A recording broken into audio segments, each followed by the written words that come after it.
an bɛ aw foli kisi foli ye an bɛ aw foni badenya foli ye an bɛ aw foni karama foli ye foli dakan mun bɔra an tigi Alahu fɛ k'a di bani adamaw ma ka bɔ a ka gafe ba in kɔnɔna na Kuranɛ sura 6 baganw ko fɔ sura aya 50 ani aya 4 kan ka to ka ɲɔgɔn foni salamu salam ala ka kisi bɛ aw kelen-kelenna bɛɛ lajɛlen ka bɛn bi jumadonya fɛ n'an ye kalo ta ka bila tile jate kɔnɔna na u ka ɲɔgɔn gɛn an bɛ jate mun sɔrɔ o bɛ bɛn le 31 kalo tile 31 o kalo ni juillet kalo de ye san joli san 2000 ani san 5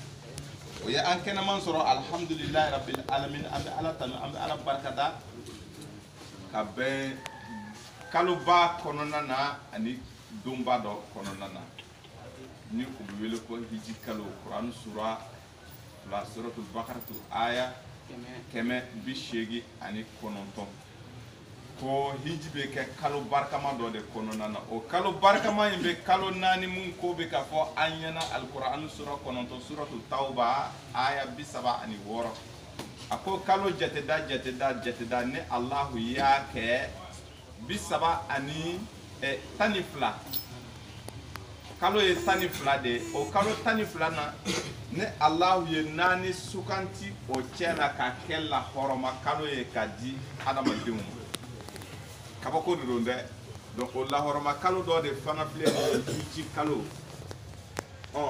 hiji bi kɛ don dɔ de kɔnɔna na a b'o fɔ i ye suratu tawbatu kɔnɔna na Kuranɛ sura 9 aya 3 a ko fara ɲɔgɔnkan ba don donc a bɛ kɛ don dɔ de kɔnɔna na a bɛ kɛ don jumɛn a bɛ kɛ kalo ni kɔnɔna na tile 10 nin bɛ fɔ Tawurata kɔnɔna na ni Exode ta chapitre 12 e bɛ a ta a aya 3 a aya 3 na a b'a fɔ i ye ko kalo ni tile 10 ko fara ɲɔgɔnkan bɛɛ bɛ kɛ fara ɲɔgɔnkan ba kelen don fara ɲɔgɔnkan ba kelen don o la i bɛ na alikuranɛ yɛrɛ kɔnɔna na Kuranɛ suratul tawba suratul bakaratu kɔnɔna na alikuranɛ sura 2 aya 196 a b'a fɔ i ye a bɛ baro dɔ a bɛ to baro dɔ la a bɛ na jate d'i ma o jate bɛ bɛn 10 de ma hiji yɛrɛ don a ko ni aw minnu ye umara sɔrɔ n'a ye umara kɛ k'aw ka kɔnɔni kɛ hiji kalo k'aw sɔrɔ yen siɲɛ 1 dɔw fana sunkalo bɛ tɛmɛ dɔrɔn u b'a fɔ ko o ye umara kalo o tɛ umara kalo ye dɛ umara kalo bɛ ani hiji kalo bɛ tugulen don ɲɔgɔn na kelen bɛ sa dɔrɔn mun bɛ jɔ o ye hiji kalo de a ko aw minnu ye yen sɔrɔ ni aw ma yen sɔrɔ walima aw ye yen sɔrɔ saki aw minnu ye yen sɔrɔ ka umara sɔrɔ walima ka hiji sɔrɔ nka aw ma kantigɛli fɛn sɔrɔ ko o la aw bɛ tile 3 sun ye o ye minnu ka sigida tɛ Maka ye o hiji wagati ni aw bɛ tile 3 sun ye ni i sigira i bara yan i bɛ 7 sun yan k'a bɛɛ dafa k'a kɛ 10 nana o yɔrɔ la donc an bɛ ala deli an bɛ ala barikada an bɛ o kalo kɔnɔna na mais lahɔrɔma nin a ma ban tile 10 na dɛ ko kalo ni yɛrɛ de ye lahɔrɔma kalo ye kalo ni mun mɛ bɛɛ ye lahɔrɔma ye e ma se ka fara ɲɔgɔn kan don sɔrɔ o y'a sɔrɔ e ka mobili tun sɔgɔlen don e bɛ ka taale walima e ka fali ka suma kojugu walima e yɛrɛ bɛ tagama sen na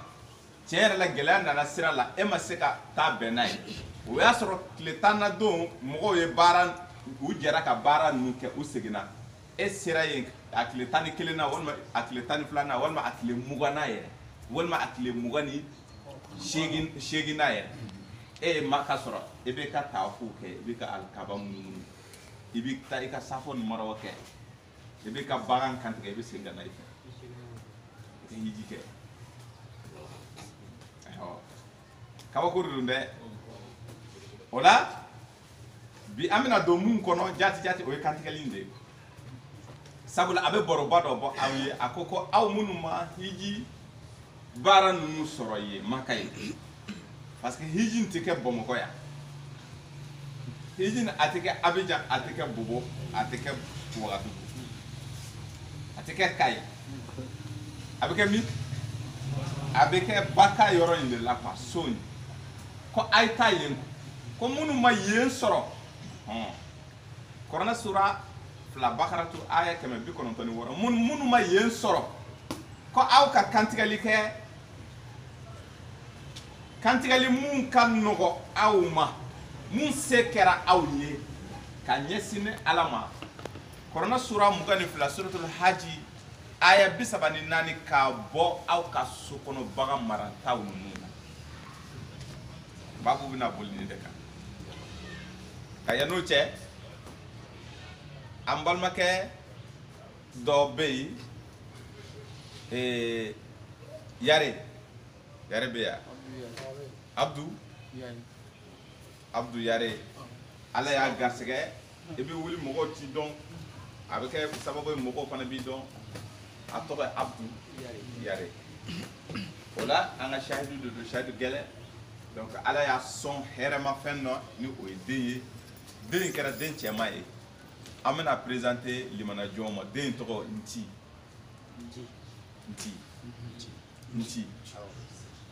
nti ni ma gelende do de a bangera ka ben ni kalo kono nana a fara nana jien kono nana gelya kono nga gelya wuli baka Quran sura mugani wolomla aya bi woro ani fla ako gelya wuli baka de ala ifa ala kanato aka gelya soro nyana mayani kono nti oredo ambe nti kalfa masata lawo munte kalfa tien tugo ya sila ina fo comme adamadew be kalfa tien ore ko sa akoko anga kalfa nu dafa de bo fo yi korona sura bi wolula aya bisabani saba ako anga kalfa matarafa de parce que ale be mogo fe mogo munu be kalfa matarafa abo fo yi alquran sura muga ani saba fana konona na aya shegi wolumla shegi aya shegi na be kanga laydu kolosi kosobe na an laydu nyogo yara kalfa e fen belebele bade ale ala yoro bon ale te seka o fo anye kasoro ale rete o kolosi bakaye ko bo kalfa la kolosi bagade ale masata la mu e sangolo ani duma kolo dam wala ambe nti kalfa o masala akana kalfa ntien tuya sila amba kalfa alala aka den tanga ni o ntiye aka tanga ale na ka bona be aku tanga ku bo seyatinu adama den jugu seyatina jina jugu toroma ambe o ala deli oye aye o temenen ko fe awolo don ka kama kisi doye abena fatu domina akake ama kisi doye abena kunu domina ka kama kisi doye de akake amfana ma kisi doye am fatu don amen awolo don ko ni atemena mena nga amina fatu domina akake an kilinkilin na bela jelema kisi ani an kunu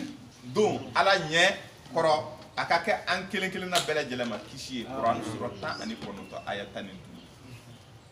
ote ala ko do mine kata ntima ambalma shahidu ka bokenye ba o fana ye yansoro ambe ala barkada kosobe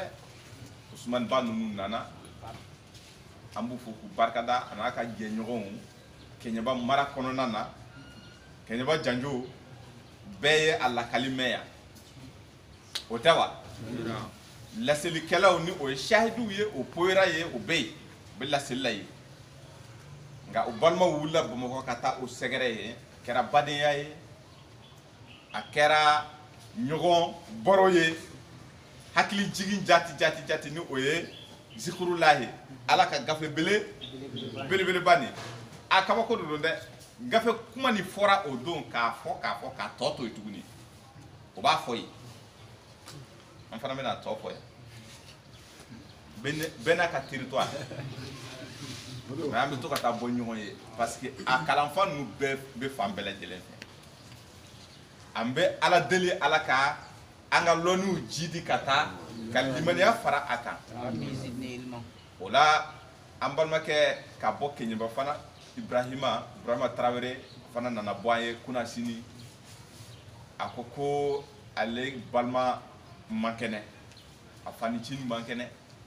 ola ambe do ke ay do yine en fait shahidu ambe do mun kay o te do were bana ye setani ka bara de setani de be bana lase adama dema ala de be bana kenya ala te bana lase muhammad setani mu ye bana lase ambalma kema ambe ala de deli ala mun be bana o kenya Ibrahima yo de fo ayo fo yoro jume ayo fo korona sura muga ani woro ni ubiloko korona sura suratul shuara o de do donc le dalaw ka sura aya bishegi akoko wa iza maritu fa huwa yashfini nene banana amma fo ko ni iye bana blane la de ala ni iye bana blane la ede bene kene amma fo de akoko ni ale banana ala de be ale kene ka joni be mo bana shayatin de be mo bana jina setani ani adama de setani ru de be bana ci mo ma korofa bi ka famu mais avec alaka ya moroya konona na ni ala be balaw jigi abise ka bana sababu ke mais ale rere ka foko abe ibla bana la ko setani de do oke o do ko setani tara o loni kala meleke harut ani marut fi forna sura fla suratu bakar to aya kemani aya fla tara o kala ye o bitu ko korte ci mogoma ayuba banana ayuba ko tiena ko setani de bana bla alela korona sura bisaba ani shegi suratu sad aya binani ani kele asebene be akoko setani de bana bla alela ola ambe ala deli ala ka ayuba ka bana wuli cogo mena aka malma kay fana ka bana wuli ka siga yirama ala ka to aka la jarabi bana la jarabi ni aka ako kunku aka sabali o bana koro ina fo ayuba sabali la cogo mena bete menen ko fe bi ko ni bi bamako ka ben le 31 juillet a bena hijikalo akle kana kantigali kera fam bele jelen fe bamako kono bamako koka ani jien fam bele jele bin baga munu fagara akabo hakilima ska kesra kati ka nyesi masa talawma me baga nunu sarakati nunu kam minani kantigali nunu aka mina ala fe asati jume anga do alquran comme c'est ça anga babbe na boli min de kambi abena ye ka fo suko ko ni dunanga bari ko mo ga tade sarakati nunu aklanshima keme wo keme bi kononto ani kononto ashima min bari bo bi kononto ni kononto oye ansirana doni note ni iye bakilen ta taso kelen fla de minena sarakati ntimine o ka sarakati timine mune koso o ka sarakati kantigali sarakati nunu atemine ala yoro sogo de bu bolo ala togo foraka sabu ayo o fo iye qur'an sura woro kono nana an ami aya kemane ayata ani kono ni ala togo fora baga mun kanka ba ka kantige aka sogo du nga mogo mu ya kantige ko abala ka nyesi alama la do be atigila mogo la o la de bato ako ka o sarakati ale ala tamine amina o sarsi de kala alquran sura muga alquran ambi korna sura duruta aya muga ni kaba ko be de kantigali munu ye bagan kantiga laya ko ni bora fam bele jelen fe nga laya nunu ama mine de a chama ma mine de amu mine na anga leja amina ni sarsi bi na di ama ame an yɛrɛ bɛna ye k'a fɔ tiɲɛ yɛrɛ la a gɛlɛyara a ye mun de fɔ. Et raconte-leur en toute vérité l'histoire des deux fils d'Adam. Ni an fa adamadenw fila ka baro ye ala ko k'ale b'a fɛ k'a baro bɔ an ye quoi an k'a mɛn sarakati kunkanko de don an fa adamaden fila ka a bɛna olu ka baro bɔ anw ye walasa an ka fɛn dɔw faamu leçon de don kan. Baron nous te boye gansande. Nam. Les deux offrirent des sacrifices. O flaye sarakati nyesi alama. O sarakati ni tara tawta kono ibina ye zenezi kono nana doye aka sumau ma fɛnw bɔ ko o nyesi alama. Doye aka bagan marata ayota ka nyesi alama korake ni koroni dogo de do korake ni ye aka suma ma fɛnw parce que sɛnɛkɛla tun de don kabila aye aka sɛnɛ ma fɛnw de ta ka sarakati ka nyesi alama doni be bagan de mara afana kabila habil kail et abel. Donc on va voir kabila ni habila koroni dogo de do dogo keni ale be bagan de mara atara aka bagan de ta ka di alama alako nam celui de l'un fit accepter kelen ka sarakati nana mine kelen ka sarakati et celui de l'autre ne le fit pas kelen ka sarakati ma mine madem anga ni lame ka nyede leçon bele ba de be ko nunu na ni ima ke shahidu ye etse ka faranfa shahite fe yera famu qur'anu na fi ka ke mogo ye mun ko qur'anul karim ni kira qur'ana tigi ye ebe ni baro nunu famu et puis ola ebe segi iko munum bina me obina o yere clé nu yu yere clé o ka sarakati bi na mine ko kelen ka sarakati mine na mais kelen ka sarakati ama mine munde ya ton kelen ka sarakati ma mine mais sarakatu ka mine ni misali abena condition de di amma kelen ta mine na kelen ta ma mine temenay celui-ci dit mun ta ma mine ayikanto je te tuerai sûrement comme badenke comme bi fade comme mina inni bon parce que ne ka sarakati ma mine eta mine na comme mina ifaka ne korake ka kuma de korake ta de ma mine ayi kanto a dokoke ma mun ta mine na ko ne bi ifaka do dokoke ka kuma angol lame Allah n'accepte dit l'autre que de la part des pieux.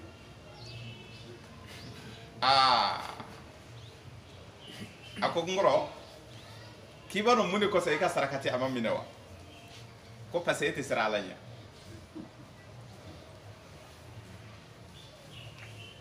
ayni me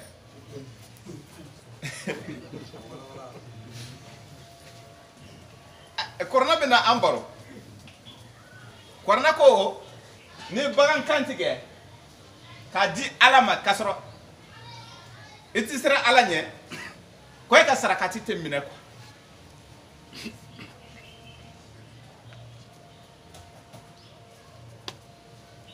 ameni famu chogodi afleka foko akorake ma kika sarakati mine bali o te fly de alanya serenyate ela bonno ye cheye wa odun ye cheye ala fleka o de fo ne ta alanya serenya ye jumeye ko angata uzal temenai واتل عليهم نبأ ابن آدم بالحق إذ قرب قربانا فتقبل من أحدهما ولم يتقبل من الآخر قال لأقتلنك قال إنما يتقبل الله من المتقين من المتقين كما كان يسرنا جويني ko abe mogo ka sarakati de mine munum be sira ale alanya nota atika sarakati mine comme ni mboro mum bora aye ko boro ni bora anye ni tien de ala de be kan fo ka ale boro ni boka ka nyefo anye ko ni tien hakika ye bo alanya sira ye jumaye be alquran suratu bakara tuta verset 177 amena alanya sira définition de yesisa ka teme kata définition wera fana di amina o de défini ni ta konona na dro e ka sarakati atemine donc abina ye bamoko konona na mogo munu ani je konona na mogo munu bagan kantiga me o ka bagan kantiga li akwa sarakati mamine ala fe temena laysa albirra ako alanya siranya makede أن تولوا وجوهكم قبل المشرق والمغرب أتنا كفوكو إبتوكا إنيسي كروما كسلي وانما كاتوكا إنيسي كلبيما باسكو مغمونو بي الكابا فاندوينا ولو بي إنيسي كلبين دي ما كسلي أمبالما دويرة تو كلاما تلما كي ولو كوني بانجرا ولو هاكلا كوني تي إنيسي كروما درو nibi selu dore bi nyesi koroma olu tanu nga mo ko wera fana be olu kanga nube selu kanga o nyesi klebima munumbe alkaba fa alkaba ni koronche munde yoke korona sura fla suratu bagaratu aya kemal binani ani kononta aya kemal biduru akoko abudu kulo yoro wo yoro kawka alkaba position de nyini aka joka nyesi o fanfa o de yoke donc doko keko akoroke ma femu yato ika sarakati amam mine o te flaye de eti sira ala de nyeko ko bo ala nya sira nyani ye jumende ko ala nya sira nyani te kom kasabi siliko ko te de mogo munu me brika wulike kasoro aklam bebe ta jahannama konona na o de kachako mogo munu be seli o tem finendo mais misirku de donc ala nya sranya tout la ko be fen fula de kafo ka bato olu mogo de kachako ah ni kuma ni kabako kuma de kabako kuma fle ka fo de akobo muhammadu ala nya sranya mumbe ka fo iye baro do senfe parce que ako sarti mumba to ika sarakati ka mine fo aka soro iye alanya siranya jonye o sarti ma dafa korakena o de koso ala ko ata imamine mena alanya siranya ni abiko de foko sur l'inte celila de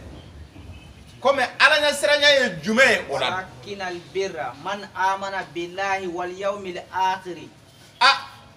akumana de ako alanya siranya yere ko ode ikada ala kilempew la ko abe damine no de ati damine seli la ko abe damine ni ala kilempew tientigi ya lide ma mais ala kilempew be tientigi ya chugudi yusuf abo ofo ibe to yande suratu yusuf Quran suratani fla aya keme ani aya woro kuma chaman be ona limani ya ala konina ka foko o limana lendo ala la o be soroka ala bato mais o ka limani ya ni sir lendo flanka fo ya de la fu ka fla de kafo o be fewere fara ala kande ka soroka limani ya mais ala kelen pewa o kuma te o ye jumei ala ye kangardo da adama diun ye kaw kana ala flana soro aw yere ye ni chogoya ye ka mogodo ta aw chela ka ulu fana ke ala ye ne ala place la ne ala to fe o de flanka ako momon lemin mina ibla ani mogo munu ye kitabu soro ka kɔn aw ɲɛ aw ani olu bɛɛ lajɛlen u wele dɛ nin bɛ Kuran sura 3 aya 100 aya 60 ani aya 4 a ko 64 164 a bɛ yen suratul Ali Imran aya 100 aya 60 ani aya 4 ko mɔgɔw ma Muhamadu welema dan lase o welema dan ye jumɛn ye i b'a fɔ minnu ye kitabu sɔrɔ ani e yɛrɛ ani aw anw a bɛɛ ka na jɛma kuma ma aw jɛlen bɛ kuma pewu kelen pewu mun ma o ye jumɛn ye ayi ala kelen pewu bato aw kana dɔwɛrɛ fara ala kan aw kana mɔgɔ dɔw ta aw cɛ la ka olu kɛ ala ye ne ala place la bon ala filɛ k'o de fɔ suratu Yusufa kɔnɔ ko mɔgɔ caman bɛna sɔn k'a fɔ ko ale ala ye tiɲɛ ye nka o tɛ dafa fo ka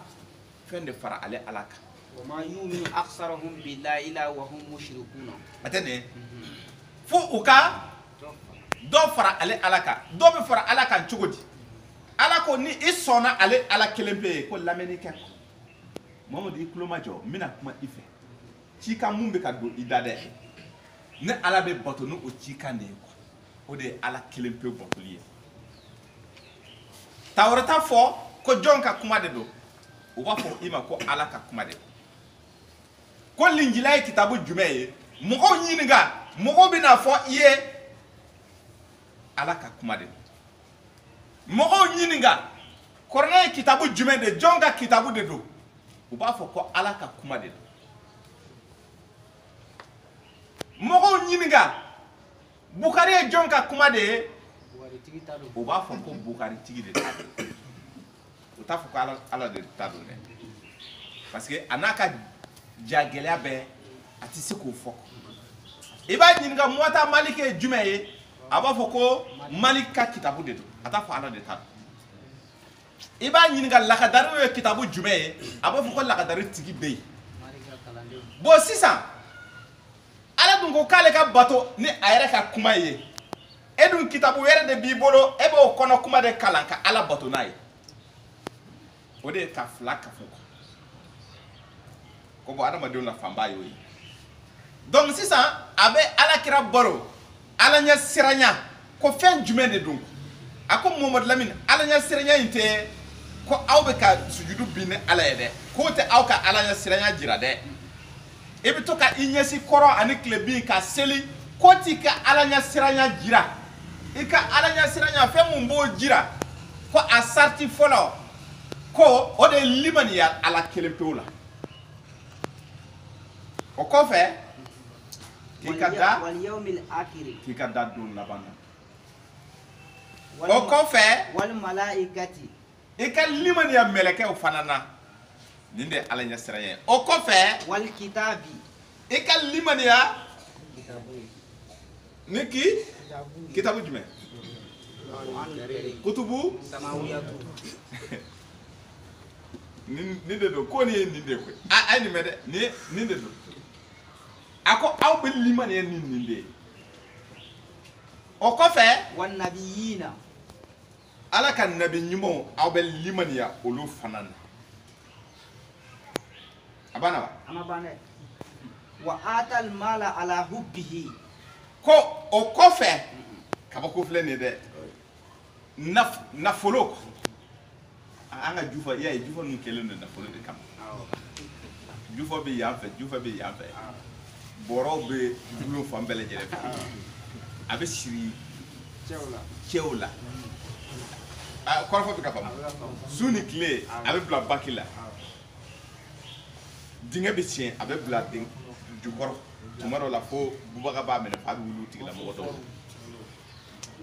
ko nafolo mun kanu bɛ an na dɛ fo o ka sɔrɔ o nafolo an bɛ dɔ bɔ k'a di o bɛ ala ɲɛ siranya jira a bɛ di jɔn ma zawil kurba a bɛ di aw balima nafolo in ka di balima suru ma wal yatama a ko nafolo nin fo a ka sɔrɔ yatimaw ni yɔrɔ bɛ aw ka nafolo la wal masakina ako fo aka sɔrɔ mɔgɔ mun ye dɛsɛbatɔ ye olu fana ka niyɔrɔ bɛ aw ka nafolo la wabnu sabili ako fo aka sɔrɔ mɔgɔ minnu bɛ tagama na ni u bɛ gɛlɛya kɔnɔna na olu fana ka hakɛ bɛ nafolo a ka nafolo la wasailina ako k'a b'o cogoya la nafolo in fana ka kɛ ka jɔ mɔgɔ minnu bɛ dɛmɛ ɲini kɔ dɛmɛ deli mɔgɔ minnu bɛ na i ma deli sira fɛ fo a ka sɔrɔ i ka nafolo i bɛ dɔ di olu fana ma a bɛ ka ala ɲɛsiranya ya condition de si tɛ ala kira ye ko ni nin tɛ e la seli in t'a ɲɛ ye a ko ko mɔgɔ minnu bɛ yen n'u kan ka kan hɔrɔnya fo o ka sɔrɔ i ka nafolo bɛ don o fana da fɛ wa aqama salata nin bɛɛ kɔfɛ a bɛ y'a ye nin bɛɛ kɔfɛ ala nana ni seli yɛrɛ yɛrɛ de nin de ye seli yɛrɛ yɛrɛ fɔlɔ in o fana ye seli de mais o ye birika wuli de mais yan a bɛ nin seli min fɔ la nin de ye hakika yɛrɛ yɛrɛ de nin birika wuli e ye nin ko ninnu kɛbaga ye sisan e ka birika wuli yɛrɛ de ye seli yɛrɛ yɛrɛ yɛrɛ wa ata zakata o bɛ sɔrɔ ka jaka tugu ala o bɛ seli jɔ ala ye o bɛ jaka tugu ala tɛmɛna ye walmufuna bi ahadihim iza ahadu an ni ko nin ye tuguni dɛ an tun ka baro daminɛ mun ye ko mɔgɔ minnu de don ko n'u layidu ɲɔgɔn yɛrɛ o t'u ka layidu tiɲɛ a ye nin mɛn dɛ kana an kana layidu fu ta mɔgɔ ye layidu fu tali nafa t'a la n'i tɛ se ni mɔgɔ nana i ma n'a ko n balima bi ka gɛlɛn ma dɛ taa ka na e ko taa ka na yarɔ a kɔni jigiyara taa ka na kɔni a jigiyara ka ban a nana e ko a b'o fɔ k'a kama ko ne tɛ yen a gɛlɛyara dɛ walima e ko bɔn i bɛ ne wele nin don in na a bɛ wele kiri a bɛ telefɔni lajɛ a t'a ta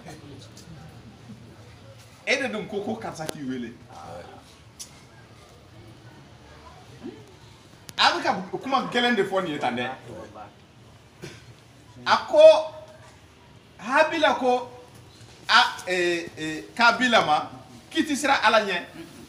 o de kosɔn e ka saraka ma minɛ a bɛ ka saraka ni minɛ ni sarati de di a ko mun de kosɔn e ka saraka ma minɛ e ti sira ala ɲɛ bon ala ɲɛ siranya ye fɛn jumɛn de ye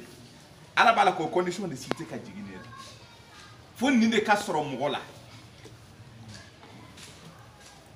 a ko ni aw layidu ɲɔgɔnyara aw kana layidu tiɲɛ a ma jagoya ka layidu ta sa est ce que mɔgɔ y'i jagoya e k'a fɔ ko taa ka na mɔgɔ min ye jagoya o bon a fɔ bon tiɲɛ yɛrɛ la a tɛ n kun ala ka an ni sɔn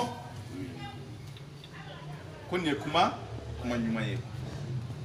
a ko k'aw ka kuma ɲuman fɔ quoi ni fɛn ti aw bolo k'a di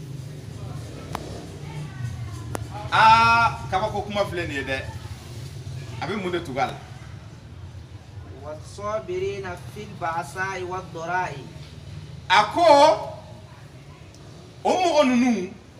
k'u sabalilen don u muɲunen don n'u bɛ gɛlɛya kɔnɔna na a ye nin mɛn dɛ ala ɲɛ siranya jɔnya de ye mɔgɔ ye mɔgɔ minnu bɛ siran ala ɲɛ e bɛ taa sɔrɔ ni u koronnen don sɔrɔ sira fɛ kosɛbɛ fantanya o tɛ wa fantanya gɛlɛya b'u da la u bɛ sabali u bɛ gɛlɛya ni kun kan o wagati ani ni u bananen don fana u bɛ sabali bana in kɔrɔ u b'a fɔ nin ye ala ka latigɛ de bɛ ka a jara ala de ne bɛ nin lahalaya kɔnɔna na a jara ala de ye ne bɛ nin tɔɔrɔ in kɔnɔna na k'u sabalilen don o tuma fana wa hina al-ba'si ani tuma min na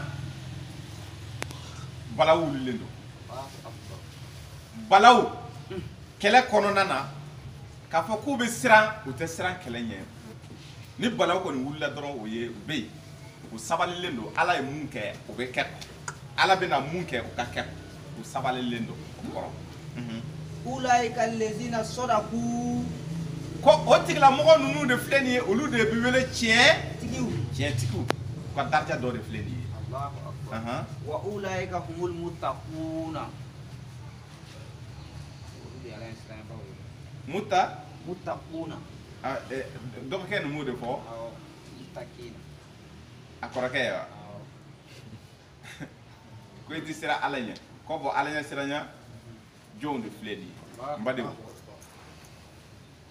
a ko ni nin ma dafa mɔgɔ mun na n'a ye sarakati bɔ ale ala t'u ka sarakatiw fɛ o sarakati min kɔni a ye nin mɛn dɛ taa Kurani sura 9 i bɛ aya 53 aya 54 o kɔnɔ kuma bɛ an intéressé kosɛbɛ i tɛ dɔ in kala i jɔ. La bonté pieuse ne consiste pas à tourner vos visages vers le levant ou le couchant, mais la bonté pieuse est de croire en Allah, au jour dernier, aux anges, aux livres et aux prophètes, de donner de son bien, quelque amour qu'on en ait, aux proches, aux orphelins, aux nécessiteux, aux voyageurs indigents et à ceux qui demandent l'aide et pour délayer les jours, d'accomplir la salate et d'acquitter la zakat, et ceux qui remplissent leur engagement lorsqu'ils se sont engagés, ceux qui sont endurants dans la misère, la maladie, et quand les combats font rage, les voilà les véridiques et les voilà les vrais pieux. Les vrais pieux. Ala ɲɛ siran ye jɔn de filɛ nin ye a ko k'ale tɔgɔ a ko k'ale kɔrɔkɛ tɛ siran ala ɲɛ o de kosɔn k'a ka sarakati ma k'ale ka sarakati ma minɛ bon a b'o cogo la ala tɛ mɔgɔw ka sarakati minɛ fo o ka sɔrɔ nin sarti dɔ b'i la a bɛ tɛmɛ ni baro ye hali sisan Kuranɛ sura 9 kɔnɔna na suratu Tawba kabako kuma de don dɛ aya 57 aya 54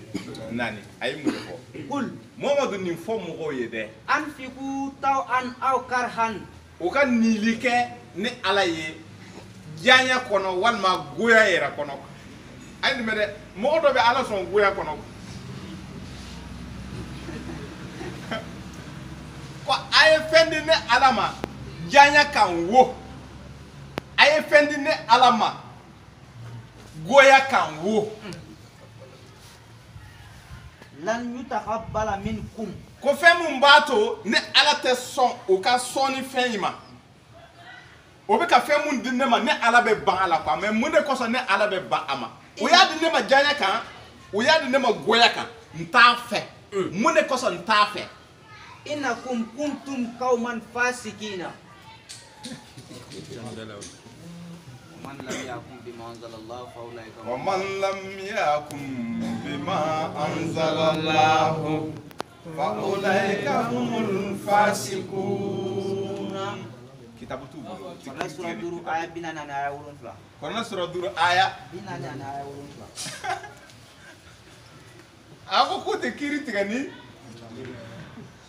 o tɛ kiiri ta ala ka gafe jiginen kɔnɔna na mais u bɛ ala ko la taalen ɲɛ i bɛna ye aya 44 i bɛna ye u bɛ ala ko la quoi parce que u bɛ seli selikɛlaw de u bɛ seli ala ye mais ala ko n'u ye fɛn di ne ma sarakati ma fɛn wo a kɛra fɛn o fɛn ye c'est ɲumanya bɛɛ quoi sarakati dɔrɔn tɛ dɛ sarakati hali mun bɛ taa bɔ mun tɛ bagan kantigɛ ye n'u y'a di ne ala ma ne ala bɛ ban u ka sarakati ma fɛn na pourquoi ne ala bɛ ban u ka sarakati ma fɛn ma ko parce que fasikiw de don fasiki ye jɔn ye tiɲɛnikɛla ye jɔn ye o de ye mɔgɔ ye mɔgɔ mun diinɛ kɔnɔna na a ye kiirimafɛn wɛrɛ sɔrɔ mais a ma kɛ gafe jiginnen kiiri ye karamɔgɔkɛ nin gɛlɛyara dɛ u bɛ seli mais u ka seli a kiiri tɛ kɔrɔna kɔnɔna na a kiiri bɛ muwata maliki de kɔnɔ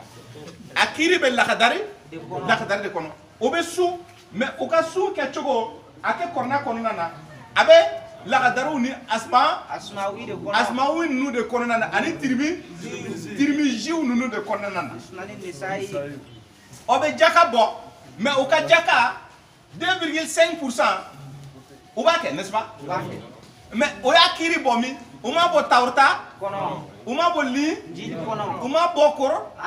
wa man lam yakum bima anzalallahu fa ulaika humul fasiqun Quran sura 5 aya 47 Allahu akbar aya 47 ni kaba ko kuma de dɛ ko bɔn o bɛ ka baara kɛ ne Ala ye diɲɛ kan wo dɔw parce que dɔw bɛ koron de o b'a kɛ dɔw bɛ n'u ma taa ni saga ye o tɛ si so a muso bɛ tasuma wuli a la a yɛrɛ denw bɛ tasuma wuli a la ko fugari tɛ yen k'u fa bɔ ko olu ko buwa ni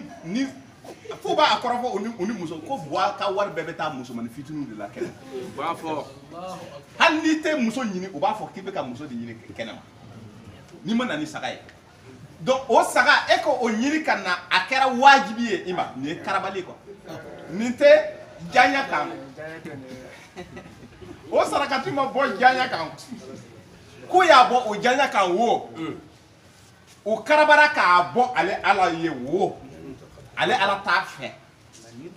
a t'u ka bolofɛn yɛrɛ de fɛ minɛ mun de kosɔn a t'u ka sarakati ni fɛ ko mɔgɔ ninnu tiɲɛnikɛlaw de don u ka tiɲɛni a tɛ komi i n'a fɔ o bɛ na mɔgɔw ka sira tigɛ a tɛ komi i n'a fɔ o bɛ mɔgɔw ka moto bugɔ k'a kari a tɛ komi i n'a fɔ o bɛ ka mɔgɔ ka mobili vitiri ci a kan tɛ o ma quoi a kan bɛ mɔgɔw de ma minnu bɛ Ala ko la mais o ka kiiri tɛ bɔ Ala ka gafe jiginnen kɔnɔna na kutubu samawiya o t'a fɛ a ko k'olu tigilamɔgɔ de fana ye ka wa man lam yakum bima anzalallahu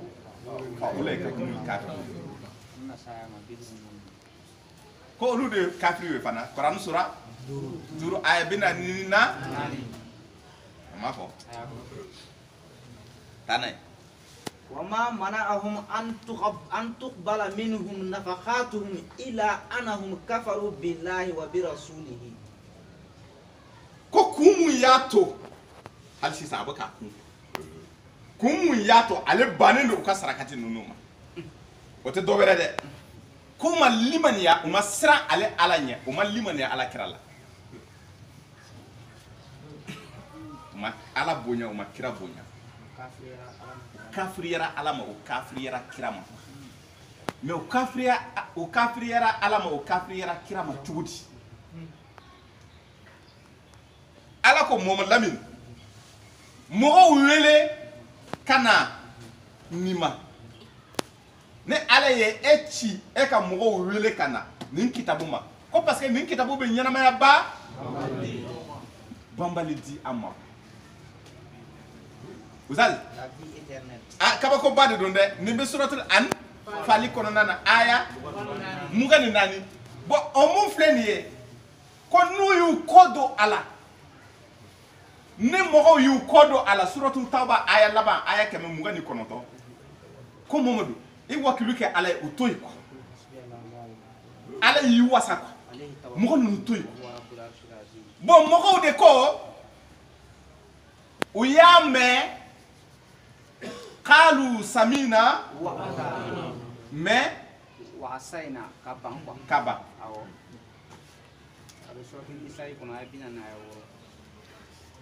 u y'a mɛn k'olu y'a mɛn mais u banna la Quran sura 4 suratul Nisa aya 40 aya u y'a mɛn Ala kira e ka wele ma da mun de fɔra a ye suratul Asura kɔnɔ ko mɔgɔw wele ka na nin ma e yɛrɛ فلذلك فادعوا واستقم كما أمرت Quran sura 42 aya 15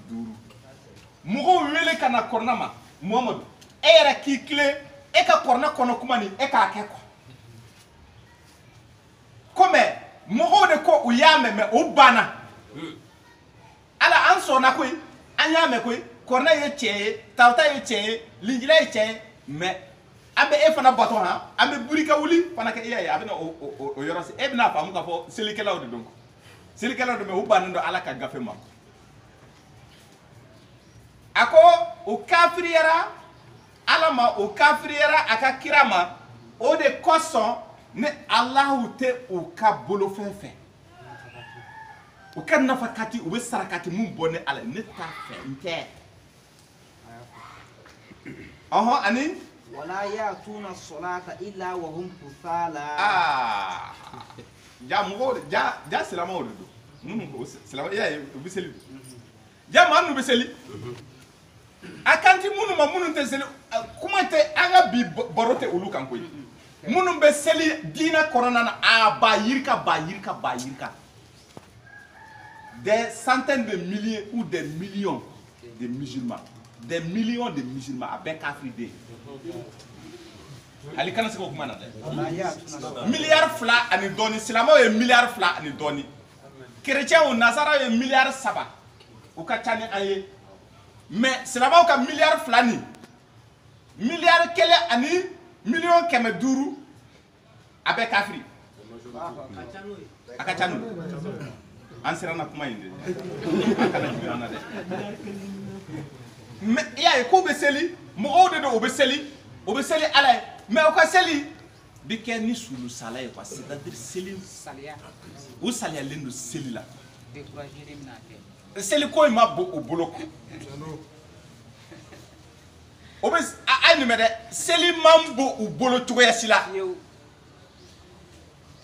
o de kosɔn ni ala tɛ u ka bolo fɛn fɛ n'u ye kantigɛli kɛ ni ala ye sɛgɛ ne t'a fɛ ala tɔgɔ fɔra bagan in kan a ye taa a sogo dun quoi a sogo bɛ aw kɔni nafa haram tɛ sogo in na mais da la k'a fɔ o ye sarakati mun bɔ ala ye ale ala m'a minɛ quoi kun jumɛn na a ma minɛ Abel y'o fɔ an ye ka ban a nana wahayi kɔnɔna na ala y'o fɔ an ye ka ban ala ko fɛn mun y'a to ale ala banna u ka kantigɛlimafɛn ani u ka sɔɔni fɛn wɛrɛ mun tɛ kantigɛli yɛrɛ ye sarakati ninnu ale bannen don o la parce que o tɛ siran ale ala ɲɛ siranya o définition de dir'i ma Kuran sura 2 Bakaratu aya 177 an bɛ k'o tɔ de sɛnsɛn ka na Tawba kɔnɔna na aya 53 aya 54 a banna wala yunfikuna illa wa hum karihuna o bɛ nili kɛ a contre cœur c'est-à-dire que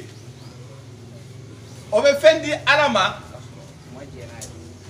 ni a ma kɛ ni u yɛrɛ diyaɲa ye a ma kɛ ni diyaɲa wasalen dusukun wasalen u m'a di ni dusukun wasalen o y'a di ni dusukun ye mun kɔnnen don c'est-à-dire u dusukun kɔnnen don ni nin sɔnni sugu ye ɔ kuma lasurunyana u b'a kɛ a man d'u ye ni o bɛ taa a ye nin mɛn dɛ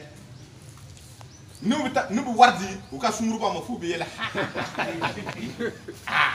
nin tɛ foyi ye koyi mais n'u b'a di ala ma ni a fɔra ko fisabililayi o kɔni o b'a di bɛ a man d'u ye awɔ ɲɛsi wari a ye nin mɛn dɛ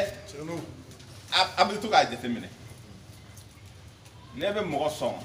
a sɔn ala kama sa n'i t'a sɔn kana sɔn munna parce que ni i y'a kɛ ni nin hukumu ye ale ala bannen don i ka sarakati ma fɛn i ta Kuran sura 3 ta aya 59 ani aya 2 kuma dɔ bɛ yen i y'o sɔrɔ an tun tɛ dɔ ye kɛmɛ naani Mohamed dépensez bon gré mal gré jamais cela ne sera accepté de vous car vous êtes des gens pervers. Subhanallah. Celui qui empêche leur don d'être agréé. Ceux qui empêchent leur don d'être agréé. c'est le fait qu'ils n'ont pas cru en Allah et son messager. Qu'ils ne se rendent à la salat que paresseusement. Et qu'ils ne dépensent qu'à contre-cœur.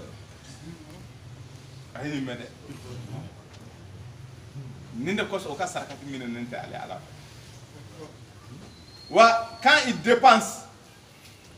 nous devons nous dire Allah. On a ta Quran surah sabata. Aye bi kono toni yo soro tebenay lan tanalul birra ko awte ala nya siranya ni soro tugo ya sila hatta tunfiqu mimma tuhibuna fa ka fende dine Allahumma e rabbi bi judi mum way munka di ko de kadi ala fana ye wala kana no pendo na kana di ale makaro ma gal pa pe otona aka fen depo c'est-à-dire que fen kuntan depo yoro de ala yoro ala ta fe de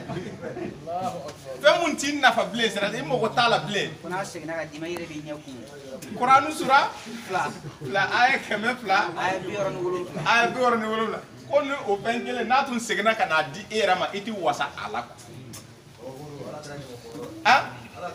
ala kera nyambo ka ala te mo shika nyambo yoro yi afle ko de foya ko fi ka fende di alema famun ka di ire mais ay ni mede e be mo ye kabako bade do de pour que anga dala ka fo ala ko la ni be sebeke domina sebeke ni te sebeke domina kanake mais kanake nyake ka bondala ni awé sera ni leje sisan delikela nunu mo be fisa billahi fo akoko fisa billahi mais mo do bu ga mobile coffre le bi chama ba kono bi kro u ba leje kono ko absinga abot gan la do ko jeton tek ni mugambe walma kema ganani be abata ka di fema kasoro lui c'est un millionnaire wa chama yere de ba aka bossi kono wa fla koni akara chugo do yere wa fla yere te wari u nyekoro mais au moins wa fla ye bi kuma ba ya enfer walma wa kele ni bi kuma ba mo gonye bi do redo auto di de a bada ato samaka bo fa ka ke jeton donc e be jeton de alama e ka warka ta e be jeton de alama bala ko bo konter kan yere sigem e ya ke ne to la ne ta fe ne ti ka war mi sen warne abeta abi flavla ne abi atigla mo ko nyede doy ko ni mun ko fisabilillah fe mun dirama adirama ne ala to ko de wari ni bi amogo nyeko ni betu me muga bi saba di akoni amogo be nyeko mais munu mbala ka dini eta ko afo etika ke ala nyana mako ani mede wa ma tunfiqu min shay'in fa inna allaha bihi alimun akoko foite ibe munke ala te mun kalam kana ziton di mu homa sana ako fisa bilila ni ziton dron de bibolo ziton dama ko ala ba e yera ziton de bibolo ko mi war chama bibolo kana ziton di ama Allahu akbar akanti dem sen fitin no olute wardo olukote mugo akanti yatime fanama yatime te wardon yatime nyumaya de be ke yatime ko e be passer yatime tigi fe e be hereke akaka yatime no dem sen fitini nana edeli al koko wari e wa fla boka de ayra te war doba mina la sarala doba cheche ijo halna soro bi dem sen ne nangara bawde mais ate bo dem sen yaay no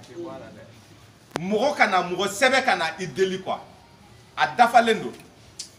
fen dama quoi il fana ni au fin kele na tun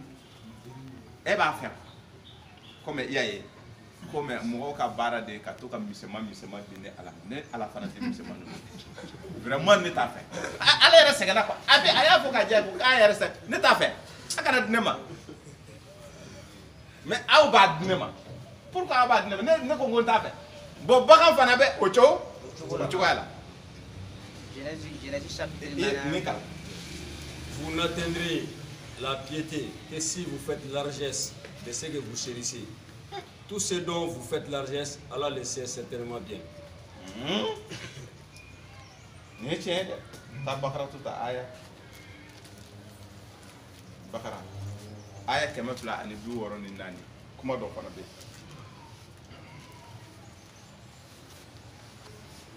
yen 264 a bɛ mɔgɔ dɔw ka baro dɔ bɔ i ye mɔgɔ minnu ka sarakati tɛ minɛ olu fana ka sarakati tɛ minɛ o mɔgɔw bɛ na fɔ i ye Oh les croyants, bɛɛ ma fɔ yan dɛ minnu liminɛlen don olu de ko don. N'annulez pas vos aumônes par un rappel ou un tort. A kana na a ka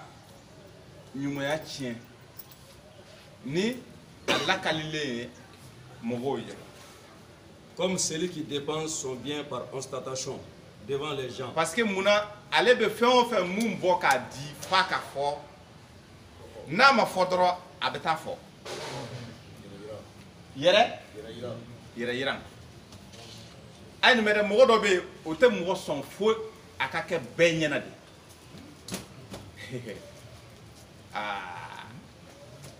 ne ko a ye cɛ sɛgɛn b'i la o ma cɛ o la a bɛ wari di mais ni a tigilamɔgɔ tun nana a kelen sɔrɔ k'a deli a t'a di ko o ye yɛrɛ yira de ko ale ala t'o fɛ a ye nin mɛn dɛ ko n'i ye fɛn di ale ma ale t'o fɛ mais an bɛ o bila hukumu jumɛn dɔrɔn kɔnɔ an ɲɛ bɛ mɔgɔ dɔ bɛ yen o bɛ taa saga o bɛ yɔrɔ la f'a ka fɔ a ka saga de ka bon ni mɔgɔ tɔw ka saga ye ale ka cɛsiri bɛɛ saga ɲini bɛɛ wari caman don saga la bɛɛ ala kama tɛ dɛ f'a ka fɔ ko an ma karisa ka saga ye ɲinan saga belebele ko Muritani saga laji ka saga walima saga qualité dɔw bɛ yen valeur ma saga dɔw de bɛ yen voilà y'a ye nin bɛɛ ye a tɔgɔ de 1,500,000 a dɔw bɛ taa 4 millions yɛrɛ la 2 millions 2 millions bon y'a ye ale saga ni a ma bɔ ala jati kama ye quoi ko parce que saga ni ala ni nin ka kan quoi ni sarakati ni ala ka kan ale ta t'o ye dɛ f'a ka fɔ de k'a ye nin de kɛ a bɛ to ka i yɛrɛ waga n'a ka duloki kuntan ye nin tɛ foyi ye san kelen fɛn mun bɛ kɛ siɲɛ kelen san kɔnɔ y'a ye mais ani ala cɛ a t'a t'o ye a t'a ye ko a ka waso mun bɛ ka kɛ n'a ka saga ye o de ka d'a ye ala ko bɔn n'i y'a kantigɛ ne t'a fɛ. Sans croire en Allah et au jour dernier. Nin kuma de filɛ nin ye bon n'a ye nin jateminɛ bi a ye nin mɛn dɛ dɔw karabara ka saga ɲini minnu karabara ka saga ɲini o ka sarakati man ɲi a ko dɔw y'a ni ala la olu kɔni o y'a bɔ u yɛrɛ ni diyaɲa ye mais sati mun fɔra a dafalen tɛ u la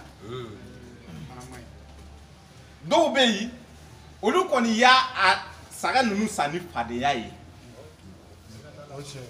olu ta ye fadenya yɛrɛ de f'a ka fɔ de olu fana ka sarakati a man ɲi ale ala t'a fɛ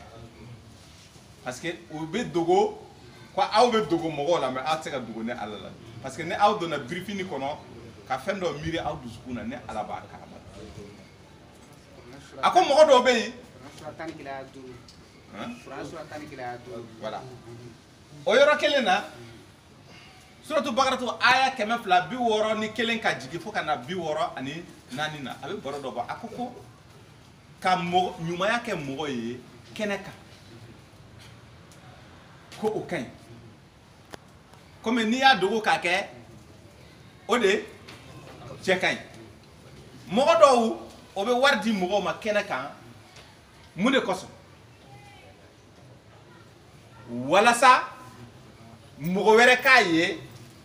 k'a fadeya o mɔgɔw bɛ yen fo i k'a di kɛnɛ kan ni dɔw bɛ yen dɔw ye bakiliw de o tun t'a di mais ni e y'a di kɛnɛ kan o b'a di bon e ka kɛnɛkan dili filɛ k'a kɛ sababu ye i ni ala cɛ e t'a tɛ ko k'a fɔ ko karisa ye fonisire ye dɛ e t'a t'o ye quoi ne bɛ k'a kɛ walasa aw k'a ye aw fana k'a ladege ko olu ta ka ɲi mais ni e t'a ye yɛrɛ yiranciya jati e ka sarakati bɔ y'o ye ni e bɛ mɔgɔ sɔn o de ye e ka fɛn bɛɛ ye o ye fo a ka fɔ de ko karisa de y'a kɛ fo o de ka a ye nin mɛn dɛ mɔgɔ dɔ bɛ yen ni o y'i sɔn ni u ma kibaruya sɔrɔ kɔfɛ u t'i sɔn bilen dɛ o bɛ to k'u kulo majɔ k'a lajɛ ni e bɛ to k'a fɔ n'i m'a fɔ bilayi don dɔ yɛrɛ u bɛ taa sigi ko karisa ye fitiriwale ye e y'a sɔn ko hali i ni ce a tɛ se donc a ka i ni ce in k'a sɔrɔ a y'a fɔ a ye ko a ye duwawu yɛrɛ k'a tigi mais f'a k'a mɛn kɛnɛ ma bɔlɔlɔ c'est-à-dire a bɛ to ka sigi yɔrɔ min na a bɛ to ka bɛlɛnni kɛ quoi k'a lajɛ ko ni o don ko ale ye fɛn dɔ k'a ye yala a y'a fɔ gɛrɛn na walima a m'a fɔ gɛrɛn n'i ma taa fɔ gɛrɛn na a yɛrɛ bɛ don dɔ a yɛrɛ bɛ sigi a bɛ taa fɔ gɛrɛn na yen ko ale y'i sɔn dɛ ko yala ko e ma a kuma fɔ est ce que e y'a kuma fɔ f'a bɛ enquête ni kɛ k'a lajɛ ni e y'a kuma fɔ gɛrɛn na yen quoi n'i m'a fɔ gɛrɛn sigiko fɔlɔ e m'a fɔ sigiko filanan e m'a fɔ sigiko sabanan a yɛrɛ b'a fɔ a b'a fɔ ko o don ko karisa bɔra an fɛ cɛ ko cɛ b'a dɔn k'a ka ko gɛlɛyalen don sisan dɔw sigilen don ko han k'a ka ko gɛlɛn bilayi a nana ni gɛlɛya yɛrɛ ko ne ye 5000 d'a ma ne ko n ko ka taa i yɛrɛ découvrir a ye nin mɛn dɛ ko bɔn ale ye o tiɲɛ quoi ale ala mako foyi tɛ o tigilamɔgɔw ka fɛn na nin ye baabu belebeleba de Nabila Isa bɛ n ka karamɔgɔ n ka kalanfa Bamusa Sagara ale ka spécialité de ye nin ye Nabila Isa ka bɔrɔ n'a ye Nabila Isa ka bɔrɔ fɔ i taara linjila kɔnɔ Nabila Isa bɛ nin bɔrɔ a ka bon hakili ma Nabila Isa bɛ scribe ni pharisien kaw jalaki ni nin ye quoi a ko k'u ka baara bɛɛ fɔ a ka fɔ de ko de y'u ka baara tiɲɛ scribe ani pharisien kaw olu ka baara bɛɛ de nin ko sugu ye mais a baro nana alikɔrɔna kɔnɔ k'a ɲɛsin an minnu liminalen don a ko ala ye masa ye masa min wasalen don a yɛrɛ a b'o fɔ i ye suratul muhammadu kɔnɔna na kuranɛ sura 47 aya laban ale ala wasalen don a yɛrɛ la c'est vous qui êtes des besogniers ko aw tɛ mun kalama ala de bɛ ka nin fɔ an ko an tɛ mun kalama an de mɔgɔ bɛ nafa kati la ale ala mɔgɔ foyi tɛ fosi la a foyi yɛrɛ ale yɛrɛ de ye sɔnni tigi ye mais ni an y'a ye ale bɛ to k'a fɔ k'an ka ale ala sɔn a bɛ k'a fɔ an ka hɛrɛ de kama n'a ma ɲɛ donc n'an bɛ fɛn ɲɛsin ale ma k'an ka a ɲɛsin ale ala ma ni dusukun jɛlenya ye ani fɛnw na an yɛrɛ bɛ fɛn minnu fɛ ala jati kama k'an k'a kɛ ale ala b'a minɛ o kan mais ni a ma kɛ o hukumu ninnu kɔnɔna na ale ala tɛ mɔgɔ ka sarakati minɛ donc o la sogo caman dunna Bamakɔ kɔnɔ ani diɲɛ kɔnɔna na nka u ka sarakati a ma minɛ an minnu ye nin kiiri dɔn an minnu bɛ nin kiiri dɔn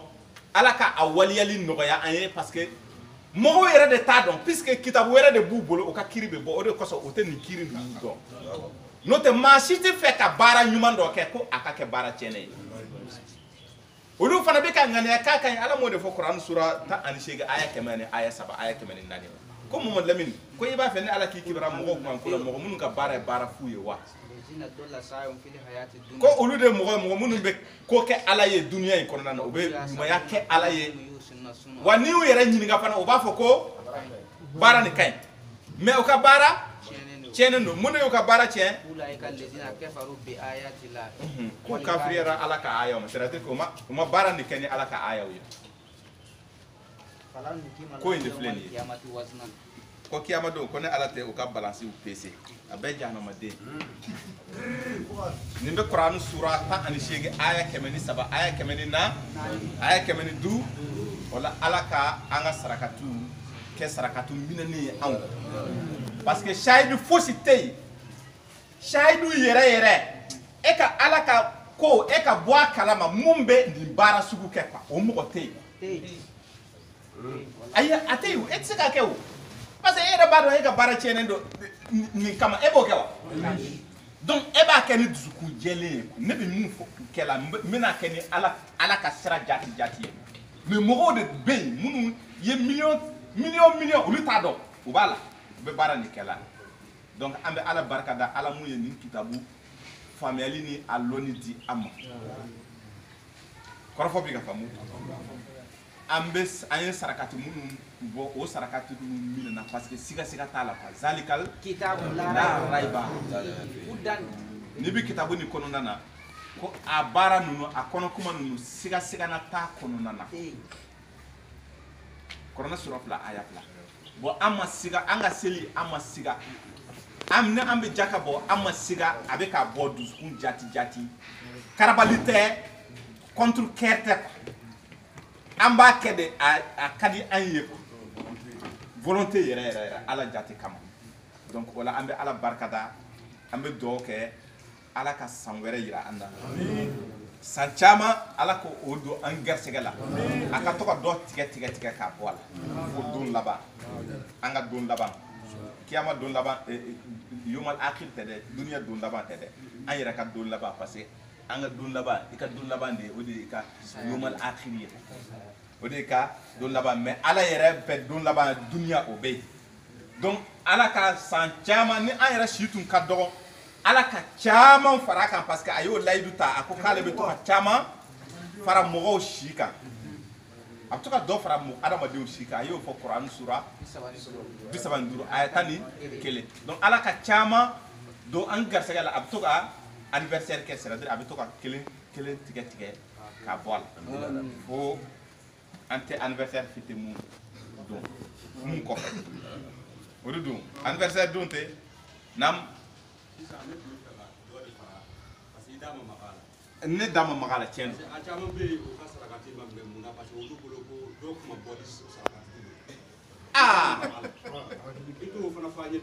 chendo akoko effectivement akoko modo mais ni comment fora ama prépare la tigede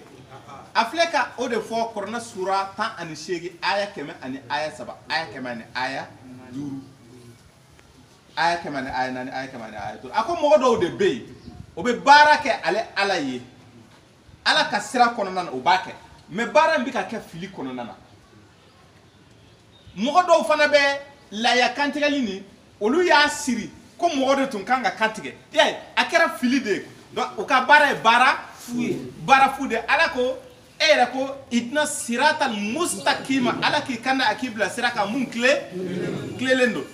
sira jume siratal lezina an'amta alaihim nema kera munu uluka sira de kodo tawa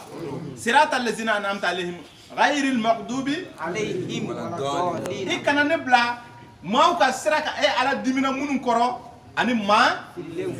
mais ma filile wo joyi mais ma filile o do o do ke dongo do fatia kono e bo do ke ala ko jati wala sa e ka bo filila laqad anzalna ayatin mubayyinatin wallahu yahdi man yashaa ila siratin mustaqima korana sura mugani nani aya binani wala sa e kana don fili kono nana e kana baraka fili kono momo do dangene nyema ne ala fleka aya jelo njigi eka ne ala be maw kanda mamu ne ala janini aya nunu ye ki bla siraka mun klelendo la yaye hadiye ko kado de donc mun be ke sankono sienkele manto befe kada kunjume kada ala ye sebaya di anma kafiru kan sabu ayo de laydu ta ko ale be mu'minu dem abe mu'minu deme na sura bisaba binana na aya 7 kɔnɔna sura 30 aya binani ani aya 7 bon o layidu a taara Qur'an sura 58 aya 21 a ko Mama Lamine tuma o tuma ni silamɛw wulila ni Ala ka kuma ye f'u ka kɛlɛ a kama a ko n'u kɛlɛla a laban ne bɛ sebaya de di mɔgɔ ninnu ma kafiriw kan donc o san o kalo n y'o kɛ k'a di manto kelen o kelen k'a kɛ kantigɛlimafɛn ye wagati ye quoi Qur'an hiji yɛrɛ sura Qur'an sura 22 aya 30 ani aya 4 donc o kantigɛlimafɛn o hidiya yi ka don mun bɛ ka kɛ Ala ye ko a k'o kɛ wagatiw kɔnɔna na k'a jɛ k'a kɛ nin wagati ɲɔgɔnna de victoire dira Ala kira ma suratul fatu maka dalil bɛɛ y'o mɛn Qur'an sura 48 aya 24 25 fatu maka bɛ yen maka dayɛlɛli don a ko bon ko sisan a ye ne Ala fo ni kantigilamafɛn ye a ye ne jansa a ye cadeau de kɛ ne ye ni bagan kantigɛli ye o bagan kantigɛli o de bɛ wele hidiya lahiya o lahiya yi o de bɛ to ka célébrer ko bon o laada ma daminɛ e Muhamadu la a ma daminɛ Ibrahima na a daminɛna depuis a filɛ nin ye depuis an fa Adama an fa Adama de ko k'a denw ma k'u ka sarakati bɔ depuis an fa Adama wagati nka pour que e k'a faamu a mantolama ko kiiri a b'o o baro daminɛ Qur'an sura 42 aya 13 a ko Nuhu ko fɔ mun e bɛ ka yamaru mun na o de yamaru la Nuhu la e bɛ ka yamaru mun na o de yamaru la Ibara e bɛ ka yamaru mun na o de wahira ka taa Musa e bɛ ka wayu mun sɔrɔ o de wahira ka taa Nabila o la laya mun de laya kɛ Ismaël ka kantigɛli Ismaël fana yɛrɛ tun tɛ Isiyaka de don Qur'an sura 37 aya 100 ka taa bila aya 112 Isiyaka de tun bɛna kantigɛ o kuma bɛ tiɲɛtigiya Tawurata kɔnɔ chapitre Deutéronome kitabu chapitre 22 verset 1 ka jigi Isiyaka de tun bɛna kantigɛ bon mɔgɔ y'o de kɛ laya ye i b'o de mɛn fan bɛɛ lajɛlen fɛ donc mɔgɔ minnu bɛ ka kantigɛli kɛ ni o hukumu ye olu ka baara bɛ ka kɛ fili kɔnɔna na u ka sarakati fana ma minɛ an ka kalanfa ye dɔ fana sarakati ni a ma minɛ naam Kayin ni Habel ko an ɲinɛna ka chapitre o tun ye jumɛn ye chapitre 4 aya 2 ka jigin jumɛn kan fɔ la kantigɛli ya ka sarakati bɔ quoi awɔ tiɲɛ don naam Al-Imran na ole de 364 aya 364 Al-Imran 3 ay na fɛn ma Mamadu mɔgɔw wele ka na o tun ye joli ye o tun ye 64 de 64 de don an tun bɛ ka fɔ 164 fini de don a b'a ɲɛfɔ kɛ a bɔra kɔnɔ quoi a bɔra kɔnɔ awɔ parce que ne ko 64 ne ko 164 ne ko 64 jati o la Bakara Al-Imran kɔnɔ sura 3 aya 64 de la tiɲɛ don tiɲɛ yɛrɛ de don kɛmɛ tɛ dɛ 64 o la an ka kalanfa ka farankan nin vraiment c'est important parce que mɔgɔ caman hakili la laya sirilen don ko Ibrahima de tun bɛna a den kantigɛ kiraw bɛ gɛn de o bɛ hijira kɛ kiraw ye hijira kɛ n'u ye hijira kɛ ni jumɛn bato a ma kɛ wa n'u ma hijira kɛ ni bato ya Qur'an sura 11 suratul Hud aya 42 ka jigi mais o bato a sɔrɔla cogo di ko n bɛna sankolo dayɛlɛ ji fɛ n bɛna dugu jukɔrɔ la fana poyo ji la ka o ji fila kunbɛn ka dugumakolo halaki mɔgɔ minnu bɛ ka e ngalontigiya ka e kɛlɛ ka e gɛnni n bɛna sebaya d'i ma olu kan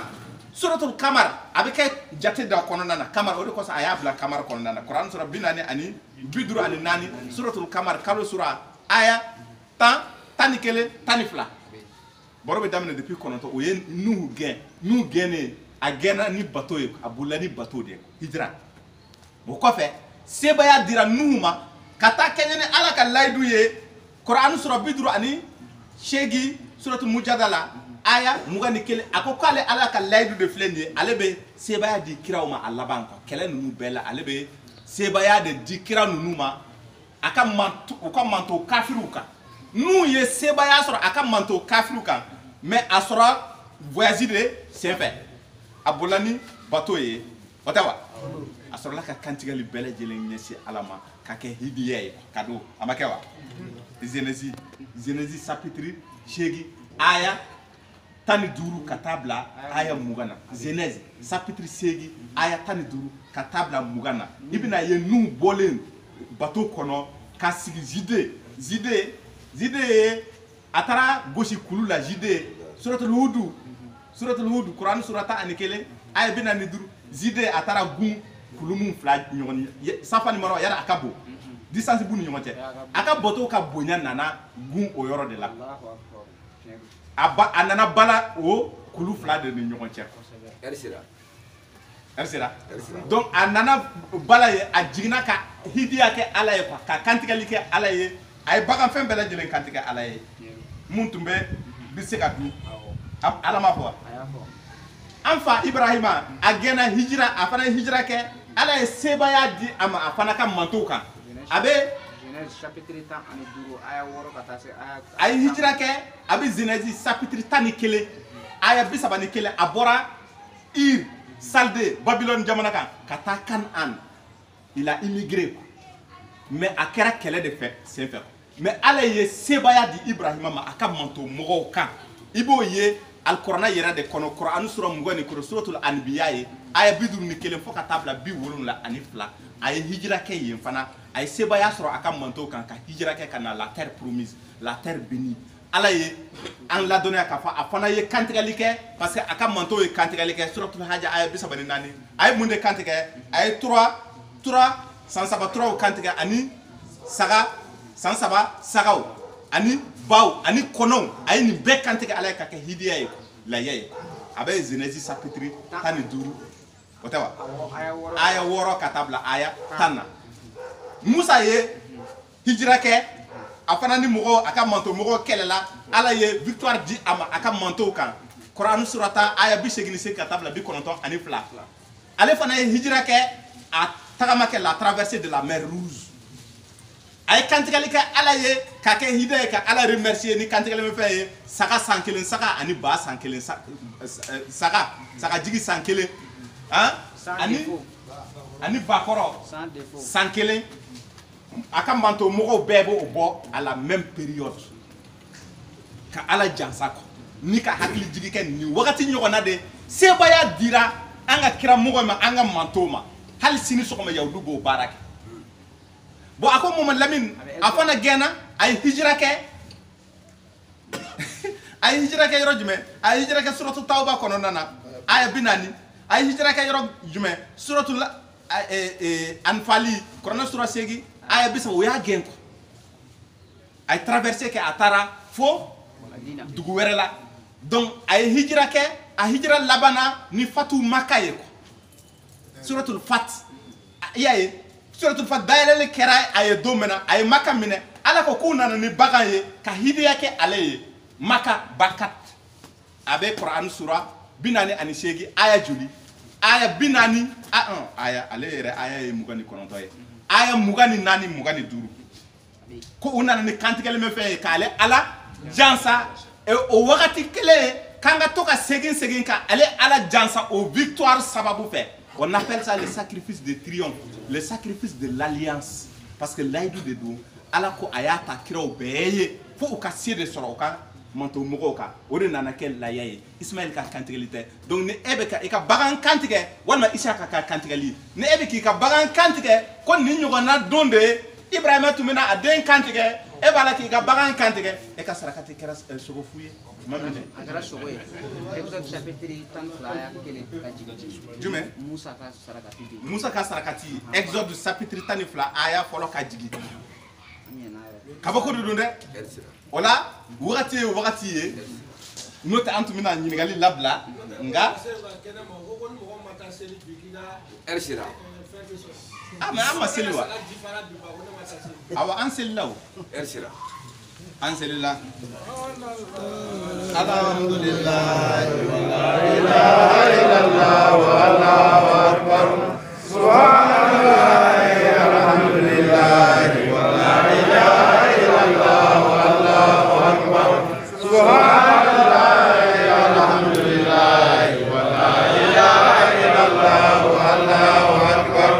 Subhanallah